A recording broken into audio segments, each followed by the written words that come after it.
दोस्तों ये power factor controller panel है, एपीएफसी पैनल जिसे बोलते हैं, automatic power factor controller panel. और उसमें आपको एक कंट्रोलर लगा होता है ईटीए स्मार्ट 16R का। ये 16R मतलब हो गया कि 16 कंडक्टर को, जो कंडक्टर क्या करते हैं, यूज़ किया जाता है कैपेसिटर को स्टार्ट स्टॉप करने के लिए।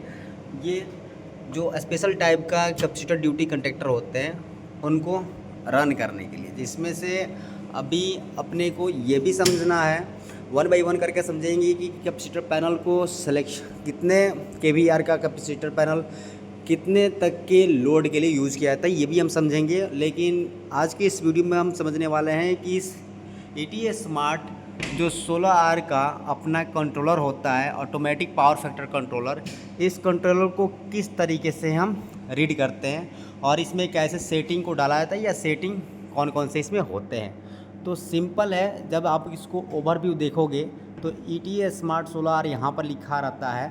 और जस्ट आपको दिखाऊं तो यहाँ पर देखेंगे तो ये कभी लीड करता है, कभी लेग करता है, और अलार्म होगा तो ये इंडिकेटर देखा, ऑटो में ये भी चल रहा है तो ऑटो का इंडिकेटर दिख रहा है आपको, और मैनुअल में चलता है तो मैनुअल में इंडिकेटर, इसको आप देख सकते थे। ठीक है, बाकी यहाँ पर ऑटो मैनुअल के लिए स्विचेज लगे हुए हैं और ये किस तरह से कितने ऑन है ये आप देख सकते हैं। ये ऑन है, ये ऑन है और ये ऑन है, बाकी सारे ऑफ है। ऑटो में है, ये ऑटोमेटिक अपना पावर फैक्टर इम्प्रूवमेंट करने के लिए ये अपना सेट करता रहता है। ठीक है, तो यहाँ तक कोई दिक्कत नहीं होगा।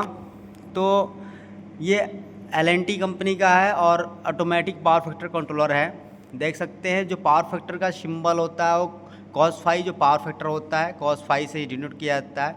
और ये आपका 3 फेज़ का सिंबल है लाइन का कि ये पावर है। ठीक है, अभी जस्ट आप यहाँ पर देखोगे तो इसकी सेटिंग में सबसे पहले रीडिंग करना हम समझाते हैं आपको। तो यहाँ पर अप और डाउन का 2 बटन है। यहाँ पर डाउन वाले बटन को आप जब क्लिक करोगे, डाउन वाला बटन को क्लिक करोगे तो रीडिंग में आप यहाँ पर देख सकते हो कि क्या क्या आपका फ्रीक्वेंसी है। जैसे फ्रीक्वेंसी कितनी है, 50 हर्ट्ज़ फ्रीक्वेंसी इसमें सेट हो रहा है। RMS voltage line to line कितना चल रहा है अभी प्रेजेंट में, वो आपको वोल्टेज यहाँ पर शो होगा। फिर आप आगे बढ़ोगे, आरएमएस करेंट जो इस समय करेंट कितना चल रहा है इसके ऊपर, 61 एम्पेयर का इसमें करेंट वेरी कर रहा है ये। ठीक है, फिर उसके बाद आप जस्ट रिक्वायर्ड केवीआर अभी जो इस समय चल रहा है वो -26 है, मतलब कि रिक्वायर्ड जो चाहिए इसको उतने केवीआर की रिक्वायरमेंट है।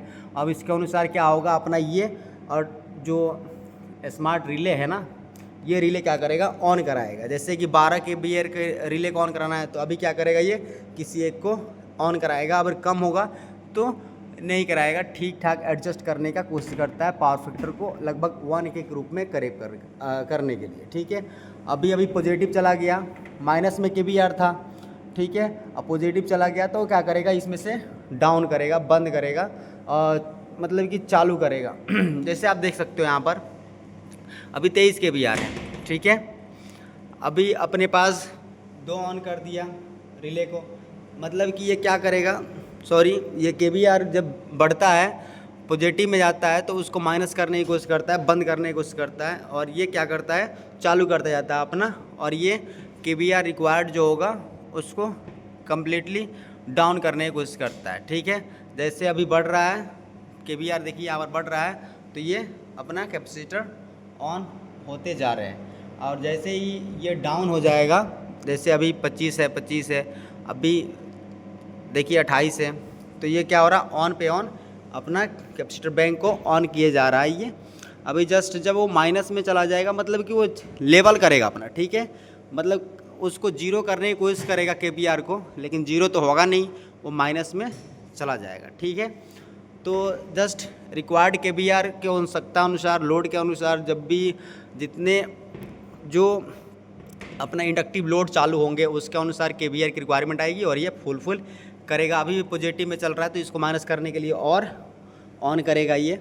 तो जस्ट आप देखेंगे यहाँ पर अभी अपना ये रिले ऑन कर रखा है इतना, जिसमें ये सारे आपको ऑन पोजीशन पे है। ठीक है, तो इस प्रकार से ये रिक्वायर्ड हो गया, केवीआर कितना रिक्वायर्ड है उसके अनुसार ये ऑन करे। एक्टिव पावर जो है वो 38 किलोवाट की अभी चल रही है इस। ठीक है, और रिक्वायर्ड पावर क्या है देख सकते हैं यहाँ पर kVAR में। रिएक्टिव पावर कितना है 6 kVAR की है। और अपेरेंट पावर क्या है तो देख सकते हैं 41.2, मतलब ये घटता बढ़ता रहता है, लोड के अनुसार ये चलता है, ठीक है। बाकी यहाँ पर टेम्परेचर है, पावर फैक्टर जो अपना है 0.78, ये अच्छी नहीं है पावर फैक्टर, ठीक है। अभी पावर फैक्टर क्या है, अभी कैपेसिटर इतना ऑन है, अभी वैरी कर रहा है ये, तो ये 1 जब तक नहीं होगा तब तक ये सेट करता रहेगा, ठीक है। फिर आपको यहाँ पर अब बाकी जितने भी आपके सेटिंग्स है उसको जाने के लिए यहाँ पर एक बटन है, इस एंटर बटन को आप प्रेस करोगे तो सेटिंग आएगा। सेटिंग में जाने के लिए आपको इसी बटन को प्रेस करना होता है, जिसके अंतर्गत आपको टारगेट पावर फैक्टर कितना रखना है तो 1 रखना है। इसको सेट चेंज करने के लिए आपको यहीं से आपको पासवर्ड 00 देना पड़ता है और ये चेंज कर सकते हैं आप। हमें चेंज नहीं करना, हम बैक मारेंगे और बैक हो जाएंगे, ठीक है। फिर उसके बाद टारगेट पावर फैक्टर के बाद अभी जैसे CT प्राइमरी कितना है तो CT प्राइमरी आपका 600 है, और CT प्राइमरी को चेंज करना इसी से सेटिंग दबाएंगे एक बार फिर चेंज हो जाएगा, ठीक है। आप चेंज कर सकते हैं इसको, तो हमें चेंज करने की ज़रूरत नहीं है, बैक मारेंगे इस वाले से बैक कर सकते हैं, ठीक है। फिर आप CT सेकेंडरी में देखो 5 है, तो CT primary CT secondary main line के एक फेज़ में R फेज़ में लगाया जाता है जो कि लोड में। एक बात दोस्तों, बहुत सारे पॉइंट है जो धीरे धीरे कवर करेंगे। ये जो हमें ये जो कैपेसिटर पैनल होता है किसी भी लोड में कनेक्ट नहीं होता है, ठीक है। ये खुद ही केवल इसको पावर दिया जाता है और पावर फैक्टर को इम्प्रूव करता है, ठीक है। कैपेसिटर ऑन कराते हैं और पावर फैक्टर इम्प्रूव होता है। फिर इसके बाद कैपेसिटर रेटेड वोल्टेज कितना है 400, 3 फेज का अपना सारी कैपेसिटर है। फिर सेंसिटिविटी 10 सेकंड का रखा गया है, डिस्चार्ज सेंसिटिविटी 20 सेकंड का रखा गया है, और स्विचिंग रिले 100 साइकिल रखा गया। स्विचिंग जो होगा डिले वो 100 साइकिल है। फिर स्टेप है, ये क्या था, एक बार स्विचिंग डिल क्या था उसको पढ़ते हैं, थोड़ा ध्यान नहीं आया। स्विचिंग डिले, ठीक है। उसके बाद स्टेप वैल्यू है, ठीक है। स्टेप वैल्यू में जितने भी कैपेसिटर है उनकी स्टेप बाय स्टेप वैल्यू भरना पड़ता है। जैसे कि स्टेप वैल्यू 1 में 5 kVAR की है, दूसरा में 10 kVAR की, 15 kVAR की। 16 रिले है, सारे रिले का वैल्यू इसमें भरा जाता है। 15 kVAR, फिर 15 kVAR, 25 kVAR, 25 kVAR, 8वां रिले पर 25 kVAR, फिर 9वां रिले 25 kVAR, 10 से फिर 25 kVAR, ऐसे ही 11 पे 50 kVAR, फिर 12 पे 50 kVAR, 13 पे 100 kVAR, 14 पे कुछ नहीं है, 15 पे कुछ नहीं है, 16 पे कुछ नहीं है, और एक आ गया। मतलब कि 12 तक भरा हमारा यूज किया गया। 12 कैपेसिटर बैंक इसमें लगे हुए हैं, बाकी जो 16 का है तो 4 इसमें खाली है। तो आपने ये सेटिंग समझ लिया कहाँ से कैसे सेटिंग करना होता है। फिर आप जस्ट बैक मारोगे यहाँ से तो स्टेप वैल्यू कंप्लीट हो गया था आपका। फिर ये टारगेट में आ गया। फिर सेटिंग में आप जा कर के बैक करो। अभी सेटिंग है, सेटिंग है, जैसे आप बैक किए तो सेटिंग था, जैसे आप बैक करो, ये आ गया, इसको दबाओगे आप, ठीक है, सेटिंग आएगा। इसके बाद सेटिंग के जस्ट अप डाउन से आप और भी जो भी मीटरिंग्स है, फिर ऑटो मैनुअल का मोड है, फिर स्टेटस है, आप ये चेक कर सकते हो, ठीक है ना। तो 4 चीज़ें आप यहाँ पर चेक कर सकते हो। जैसे कि सेटिंग में हम जाते हैं तो अभी सेटिंग कैसे किया था हमने समझा दिया था। फिर सेटिंग के बाद आप जो मीटरिंग डिवाइसेज है उसको देखना है, तो देखो एक्चुअल मेजर जो है क्या है आप देख सकते हो, एक्चुअल फ्रीक्वेंसी, फिर RMS वोल्टेज, फिर करेंट जो चल रहा है अभी एक्चुअल में भी चल रहा है वो क्या चल रहा है, वो सारी चीज़ें यहाँ पर आप देख सकते हो, ठीक है। फिर आप एक्चुअल के बाद जस्ट व्यू स्टेप यूजेज के अनुसार आप, जैसे कि स्टेप 1 काउंटर चल रहा है, इतना बार ये चल चुका है। स्टेप 2 कितना बार मतलब कि ये यूज में आ चुका है, मतलब कितना बार ऑन हुआ है। स्टेप 2, स्टेप 3, मतलब जितना भी अपना 12 रिले यूज किया गया ना, तो 12 रिले कितना बार ऑन ऑफ हुआ है वो काउंटर यहाँ पर हुआ है, ठीक है। बाकी जो 14, 15, 16 जो है काउंटर में नहीं है, जितना रिले यूज हुआ है उसको ये ऑन अप कराएगा तो वो काउंटर यहाँ पर आपको स्टेप व्यू में मिल जाता है। फिर आपका व्यू रिकॉर्ड में आप देख सकते हो यहाँ पर जो मिनिमम वोल्टेज है वो कितना है, ठीक है। मिनिमम वोल्टेज आपको 233 वोल्ट है और मैक्सिमम वोल्टेज 478 वोल्ट यहाँ पर सेट हो रखा है। आप इसको कम बेस भी कर सकते हैं सेटिंग में जाकर, ठीक है। अभी हम गए थे कहाँ, सेटिंग के अंदर मीटरिंग डिवाइस में एक्चुअल के बाद व्यू स्टेप हमने कंप्लीट कर लिया था। व्यू रिकॉर्ड में हम देख रहे थे तो मिनिमम वोल्टेज और मैक्सिमम वोल्टेज, फिर उसके बाद मैक्सिमम करंट कितना है 708 एम्पियर और मैक्सिमम केवीआर कितना है यही है। यहाँ पर हमने केवीआर कितना यूज किया 376.8 केवीआर, ठीक है। तो यही केवीआर मैं आपको समझाने वाला हूँ कि कितने लोड पे हम कितना केवीआर का कैपेसिटर बैंक यूज़ करते हैं, वो नेक्स्ट वीडियो में आपको समझाऊंगा, ठीक है।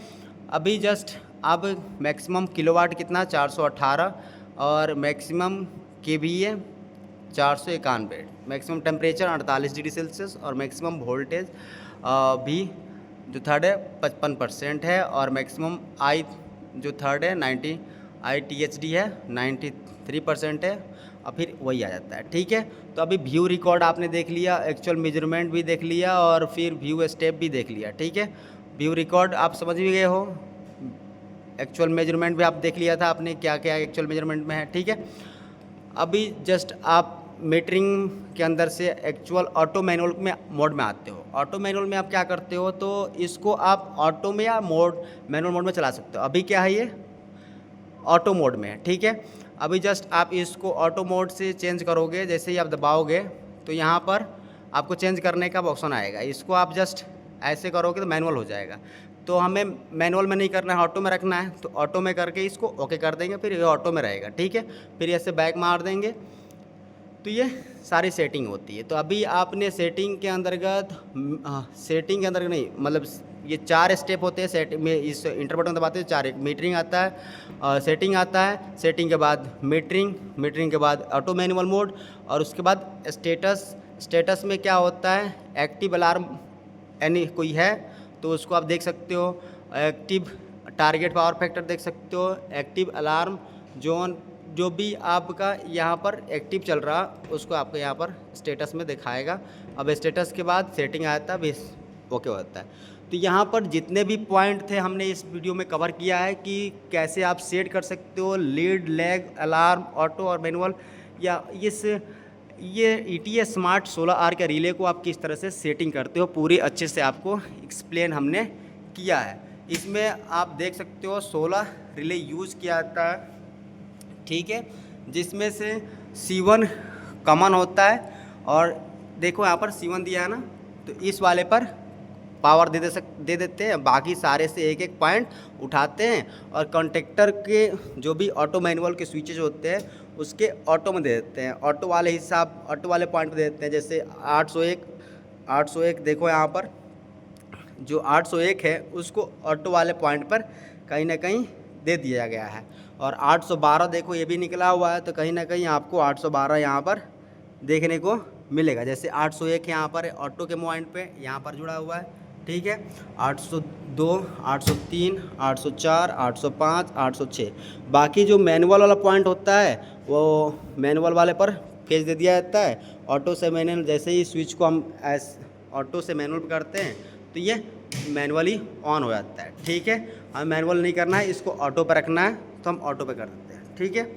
तो उम्मीद करता हूँ कि आज के इस वीडियो में हमने आपको ETS स्मार्ट रिले के बारे में बहुत कुछ समझाया होगा और कोई डाउट होता तो कमेंट करें, इसके ऊपर वीडियो बनाने की कोशिश किया जाएगा। Thanks for watching this video, मिलते हैं नेक्स्ट वीडियो, तो take care, bye, see you, जय हिंद, जय भारत।